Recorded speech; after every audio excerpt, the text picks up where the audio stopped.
Okay, so get this. There are over 200 million unfinished manuscripts sitting on laptops and in notebooks across the world.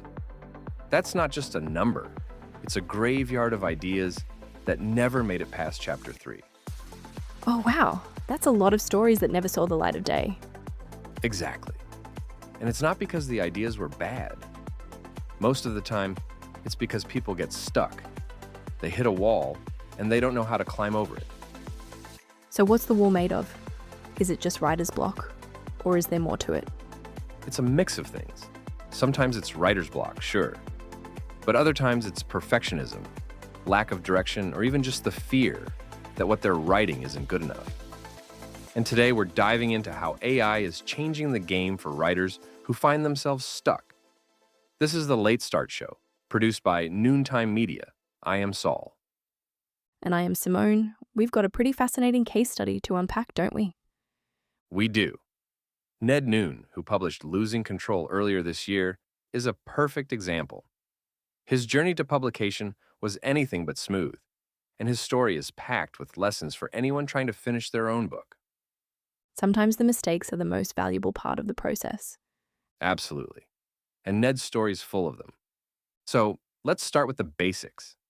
Someone has an idea for a book, or maybe they've even started writing it, and then they get stuck.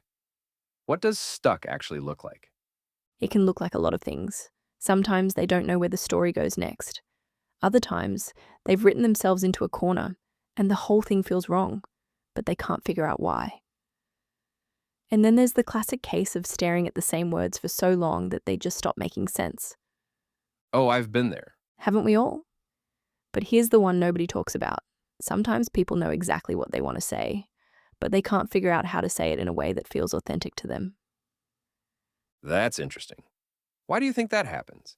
It's because when most people sit down to write something serious, like a book or a memoir, they shift into what I call writing voice. It's formal, stiff, and often a little pretentious. It doesn't sound like them at all. It sounds like them trying to sound like a book.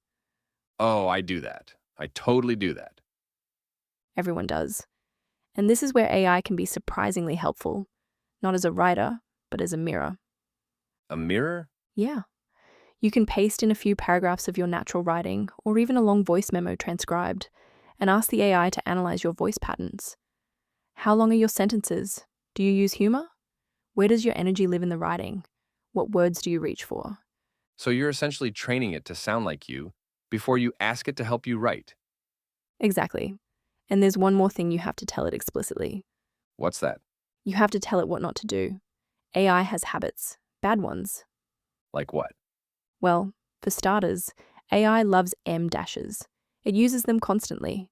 If you don't tell it to stop, your manuscript will be full of them, and it won't sound like you. It'll sound like every other AI-assisted book out there. What else? Negative pluralism. That's when it stacks can'ts, won'ts, and shouldn'ts in the same sentence. It sounds like a legal disclaimer.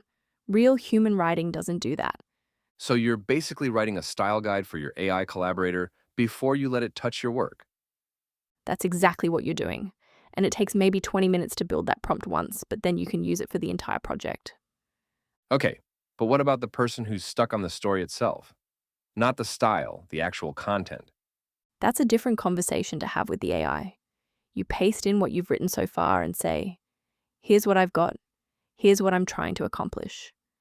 Where do you see the natural next direction? Don't write it. Just tell me where the energy in this story wants to go. So you're using it as a thinking partner, not a writing machine. Exactly. And that distinction is critical.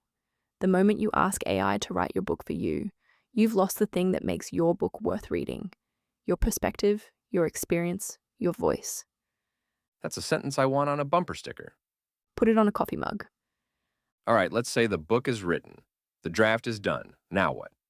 Now comes the part that humbles everyone. Editing. Talk to me about the cost of doing this the traditional way. Professional editing is not cheap. Developmental editing, which looks at the big picture, structure, story, does this thing actually work, can run anywhere from a couple $1,000s to $10,000, depending on the length of the manuscript and who you hire. $10,000? For a full developmental edit on a longer book from an experienced editor, yes. Copy editing, which focuses on grammar and clarity, is cheaper but still runs hundreds to a couple $1,000s. And then there's proofreading on top of that. So for someone writing their first book, they're looking at potentially several $1,000s before they've sold a single copy. Exactly. And here's the part that really stings. Ned paid $1,500 for an editor through Fiverr, And and the manuscript that came back still had errors in it. $1,500?